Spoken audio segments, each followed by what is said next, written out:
কথা বোঝেন? বেশি আছেন তো আপনারা, পারবেন তো টাকা দিতে? বুঝে শুনে বলেন।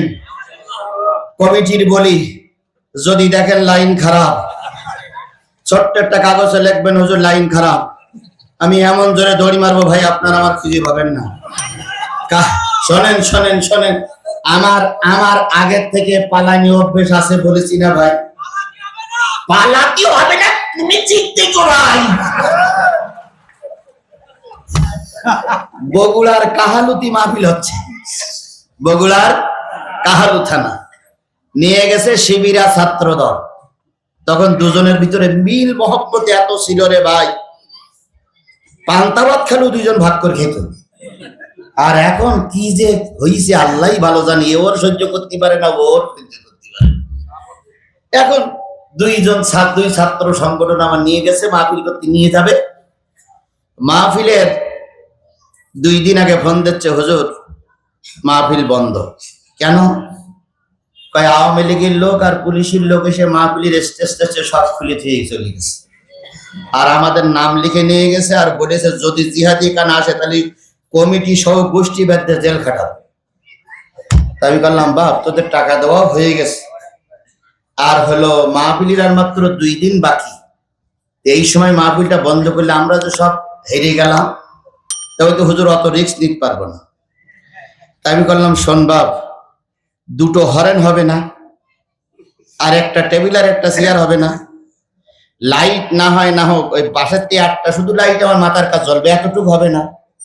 তো হুজুর হলি কেন, তবুতেই মাহফিল চলবে, তবু মাহফিল বন্ধ করা যাবে না। তো বলতেছে হুজুর একজন সভাপতি তো লাগবে, তো সভাপতি তো নেই। তাহলে দেখো গ্রামের কোন কানা পোকরা যায় একটা সভাপতি বানানো যায় কিনা। কয় হুজুর যার বলতেছে সে বলতে না, জিহাদির মাহফিল সভাপতি হবে না, কারণ ও লোক তো মরবে আর আমারও মেরে ঠিক যাবে। এখন আমি বললাম তাহলে কি করা যাবে? হুজুর বলেন তো। আমি একটা সভাপতি বানাও আর আমি আসবো ইনশাল্লাহ, মাহফিল হবে। যদি আপনি আসলেই তো পথে থেকে গ্রেপ্তার হবেন, আমি চুরি করে উঠবো, ভ্যানে যাব, রিক্সায় যাব, গাড়িটাই নিয়ে যাবো না, টুপি খুলে গেঞ্জি পরি যাবো, ওখানে যেয়ে মঞ্চে বসে টুপি মাথায় যাবো, হবে না? তো আপনি যদি রিস্ক নেন তাহলে আমরা চেষ্টা করি, দেখি। আমার জীবনের কথা কোরআন শরীফ চেয়ে বলতেছে। এখন মাহফিলের দিনে গেছি, যাওয়ার আগে ওরা ইমাম সাহেবের সঙ্গে পরামর্শ করতেছে, হুজুর কি করা যায়। ইমাম সাহেব বলতেছে প্রাইমারি স্কুলের হেডমাস্টার, উনি রিটায়ার্ড হয়ে গেছে, হাজী সাহেব ওরে সভাপতি বানা। এখন ওরা যেই বলতে চাচা কালকে মাহফিল, আপনি সভাপতি। ওরে বাবা না, ওই হুজুরের মাহফিল তেতুল হুজুর, ও মঞ্চে উঠেই শুরু করবে, আমি ওই হুজুরি মাহফিলি সভাপতি হব না। কারণ ইমাম সাহেবের এসে বলতে উনি তো হতে চায় না। তখন ইমাম সাহেব বলতে ওই লোকটা টাকার লোক খুব, যেয়ে বলো যে সভাপতি হলে 5,000 টাকা দেবো। এখন এরা যেয়ে বলতে স্যার আপনি যদি সভাপতি হন তাহলে আমরা 5,000 টাকা দেবো। সভাপতি চিন্তা করতেছে টাকা দিতে হয়, আর ওরা যখন আমার দেবে, আচ্ছা যা আমি সভাপতি, যা আছে কপালে হয়ে যাবে, কালকে তুই যা, আমি সভাপতি। কয় হাজার টাকা নেবে? 5,000 টাকা নিয়ে উনি সভাপতি। এখন মাহফিল শুরু হয়েছে, আমিও চলে গেছি। যে মাহফিলে বাধা হয় সেই মাহফিলে মজা হয়, যেখানে বাধা নেই সেখানে মজা নেই। এখন চারিদিক সংবাদ হয়ে গেছে জিহাদি আসবে, যেয়ে দেখি মাগরিবের আগেই লোক টপে টপ ফুল। আমি এশার নামাজের পরেই মঞ্চে উঠেছি, সভাপতি বসা, আমি 2 জন। আলোচনা চলেছে ঘন্টাখান, মানে পুলিশ আসছে ওই পর্যন্ত ঘন্টাখান সময় লেগেছে। এর মধ্যে পুলিশ ঢুকতেছে, সভাপতির নজর কখন পুলিশ ঢোকে, ওটা এটা হলো যে কখন পুলিশ ঢুকবে, ও ওয়াজটা শুনতেছে না, শুধু টার্গেট কখন পুলিশ ঢুকবে। আর আমি মাইকলার স্টেজ ওঠার আগে বলেছি, খোকা আজকের মাহফিলটা খুবই রিক্সির মাহফিল, তুই আমার দিক তাকাই থাকবি। ওই সে মাইকলা ঠিক আছে, ওখানে থাকবা। আমি বলেছি বাবা তুই আমার দিক তাকাই থাকবি, তুই আমার দিক তাকাই থাকবি, চোখ মিটকি মারার সাথে সাথে লাইট অফ করে দিবি, আর যা করতে আমি করবো। এখন সভাপতি আর আমি ওয়াজ চলতেছে, প্রায় 10 থেকে 15,000 লোক, আর মহিলারাও আছে, যার সে লাঠি সোটা নিয়েই মহিলারা বসে আছে, আজকে একটা খেলা হবে। এখন ওই এক থানায় 16-17 জন পুলিশ থাকে, ওই 17 জন একসঙ্গেই ঢুকেছে, সব হেলমেট পরা। সভাপতি আগে পুলিশ দেখতে পেয়েছে, দেখে বলছে হুজুর, হুজুর পুলিশ, হুজুর পুলিশ। চুপ করে বসেন আপনি, দেখা যাক কি হয়। পুলিশ ডাইরেক্ট হটমট করতে করতে এসে স্টেজের ওই সিঁড়ির পরে এক কান পা নিচে আর এক কান পা উপরে দিয়েছে। আই মাইক আলা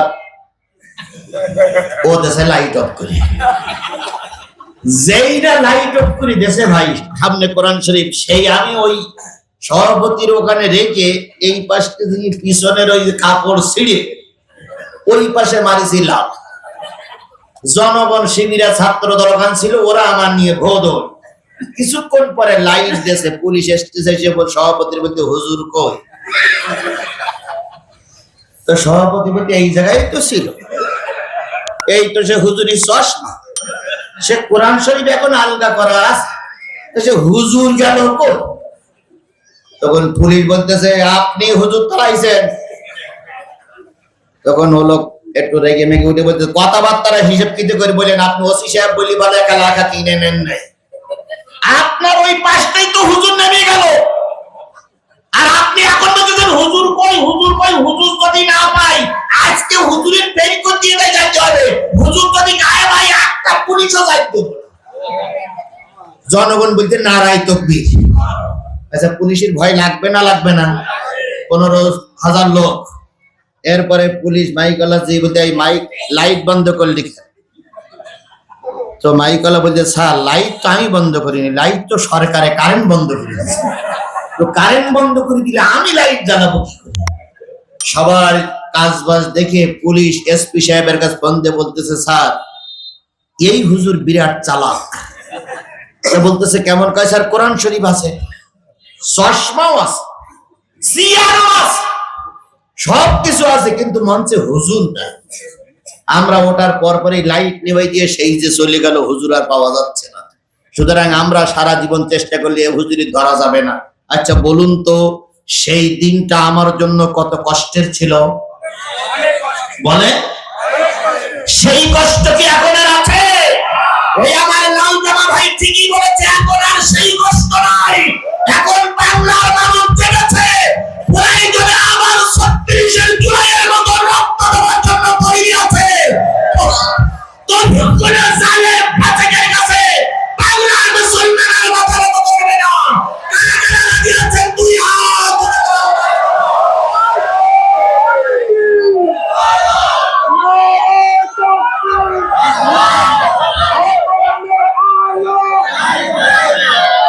ইসলামের শত্রুরা হুঁশিয়ার, সাবধান।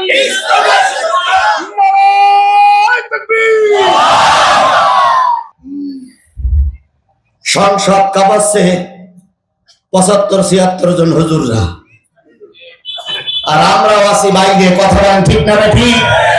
ঘরে বাইরে আন্দোলন হবে, ঠিক পথে চলুন। স্যালুট জানাবে জনগণ, স্যালুট জানাবো আমরা। বেঠিক পথে চললেই ভোলার মায়েদের মতো রূপসার মারাও রাস্তা নামতে বাধ্য হবে। যদি 24 ঘন্টা না হয়ে 48 ঘন্টা আমার ওই বোনকে আটক করে রাখা হতো, গোটা বাংলাদেশের নারী পুরুষ সবাই রাস্তায় নামতে বাধ্য হতো। সুতরাং বিএনপি আমি জাহান্নামে দিতে পারবো না, আন্তরিকভাবে দুঃখ প্রকাশ করছি, কারণ তাদের ভিতরে অনেক আল্লাহওয়ালা মানুষ আছে। তাহলে আওয়ামী লীগ লোকের জাহান্নামে গেল না, বিএনপির লোকেরও জাহান্নামে যাবে বলা যাবে না। এবার তাহলে মনে হয় জামাত ইসলামের লোক সব দোজখে যাবে, তাই মনে হয়? এই বলা যায়, বলেন তাই মনে হয়? কিছু কিছু লোক বলে যদি জামাত ইসলামের লোক দোজখে না যাবে তাহলে আমির ফাঁসিতে ঝুললো কেন? তাহলে জামাত ইসলামের লোক দোজখে যাবে এ কথা বলার অধিকার বাংলাদেশে কারো আছে? জোরে বলেন কারো আছে? বাংলাদেশের ফতোয়ায় ফার্স্ট হলো এনায়েতুল্লাহ আব্বাসী। ওনার প্যাকেটের ভিতরে সব কাফের আছে, ওনার ওই ঝোলার ভিতরে শুধু কাফের আর কাফের ছাড়া কিছু নেই। উনি এরে বলে কাফের, ওরে বলে কাফের, ওরে বলে কাফের, শুধু কাফের আর কাফের, কাফের আর কাফের। তাই বলে এনায়েতুল্লাহ আব্বাসী কোনোদিন বলতে পারি না জামাতের লোক জাহান্নামে যাবে। সুতরাং জামাত ইসলামের লোক জাহান্নামে যাবে, কথা বলার অধিকার আমাদের কারো। এবার যদি বলি চরমনাইর লোকেরা দোজখে যাবে, জেকের করতে করতে মাছ, তাহলে কি চরমনাইর লোক দোজখে যাবে, কথা বলার অধিকার আমার আছে। এইবার যদি বলি টোপলা টুপলি নিয়ে মসজিদে মসজিদে ঘুরে বেড়ায়, তাবলীগ জামাত যাবে দোজখে, ও আল্লাহ টোপলা ফেলিয়ে মাছ। তাহলে বাংলাদেশে যতগুলো লোক আছে কেউ না কোনো দলের সাপোর্ট করে, কথা বলেন ঠিক না বেঠিক? তাহলে জাহান্নামী লোক যদি না থাকে, আল্লাহর জাহান্নাম ফাঁকা থাকবে? তাহলে জাহান্নামে যাবে নিশ্চয়ই বাংলাদেশের কেউ না কেউ জাহান্নামে যাবে, আর যারা যাবে তারা কোনো না কোনো দলের সাপোর্ট করে। তাহলে এবার কোন দল যাবে? এই দল এখন যদি প্রশ্ন করি আপনাদের, আর আপনারা যদি উত্তর দেন, যদি বলেন আওয়ামী লীগ জাহান্নামে যাবে, বিএনপি জান্নাতে যাবে, তাহলে আওয়ামী লীগের সঙ্গে বিএনপির মারামারি। যদি বলি চরমনাই জান্নাতে যাবে, জামাত জাহান্নামে যাবে, জামাত আর চরমনাই মারামারি। এখন তাড়াতাড়ি আল্লাহর কাছে প্রশ্ন করি, আল্লাহ তুমি উত্তর দিয়ে দাও, নতুবা কিন্তু রূপসা পূর্ব পাড়ায় ক্যাসাল বেঁধে গেছে। তাহলে প্রশ্নটা করবো কার কাছে? এই কথা বলেন, প্রশ্ন করবো কার কাছে? এবার আল্লাহ যদি উত্তর দিয়ে দেয়, আর সেই উত্তর দেওয়ার পর যদি 10টা জামাতের ঘাড়ের পরে যদি চেপে যায়, জামাত ইসলামের লোক যদি মনে করে দাওয়াত দিলাম আমরা, টাকা দিলাম আমরা, খেতে দিলাম আমরা, আর আমাদের দোজখে ঢুকাই দিয়ে গেল, আমার ঠেকানোর কোনো রাস্তা নেই, সামনের বছর দাওয়াত করতে পারেন না করতে পারেন, আল্লাহর কিতাবে যদি আপনি জাহান্নামী হন, ঠেকানো যাবে না। কথা ক্লিয়ার? তাহলে এখন আল্লাহর কিতাবের বয়ান অনুসারে যদি জাহান্নামী যায়, জামাত ইসলাম তো ঠেকানো যাবে না। এইবার আল্লাহর কিতাবের বয়ান অনুসারে যদি বিএনপি জাহান্নামে যায়, তখন আপনাদের পিত্তি গরম হবে নাকি? তখন হবে রাজনীতি। না, এ হুজুর শুধু রাজনীতি করে। যখন হুজুররা হুজুরদের বিরুদ্ধে বলে, তখন দুই একজন বগল দাঁড়ায়, না ঠিক ঠিক ঠিক। হুজুররা যখন হক কথা বলে, যখন জালেমেরা ফাঁসেকা দোজখের কান্ডারি হয়, তখন ওনারা দোকানে বসে বলে, ইয়ে হুজুর তো ওয়াজ করতেছে না, করতেছে রাজনীতি। কথা বোঝেন না? আমার কথা বোঝেন নাই? আমার কথা বোঝেন নাই? চরমনাই ওয়ালারা যখন 257টা আসন নিয়ে কেজি বলল, তখন কিছু লোক বলল ওনারা ঠিক করেছে, ওনারা ঠিক করেছে, ওনারা ঠিক করেছে। এই দাড়ি কাটারাই ফতোয়া দিল ওনারা ঠিক করেছে। কথা বলেন, কথা বলেন, কথা বলেন। এইবার ওনারাই বলতেছে, ওই চরমনাই হুজুররাই বলতেছে কাজটা ঠিক হয়নি। যদি একসঙ্গে থাকতাম তাহলে আমাদের অন্তত 20-25টা আসন হইতো, আর জামাতের অন্তত আরো 50টা আসন হইতো, তাহলে সব মিলে একটা সরকার গঠনের সুযোগ পাওয়া যেত। এখন বলতেছে ঠিক হয়নি, ঠিক হয়নি, ঠিক হয়নি। সাই খেজুর গাছ পাতা হুজুর ছিল সরকারের পক্ষে, ওরা ফতোয়া দিয়েছিল এই সরকার ক্ষমতায় গেলে মদিনার সনদ দিয়ে দেশ চলবে। ওয়ালা হুজুররা মদিনার সনদে দেশের প্রধানমন্ত্রী হয়ে মাস পড়ে না, যাই সিনেমা ব্যক্তি এটাই বুঝি মদিনার সনদ।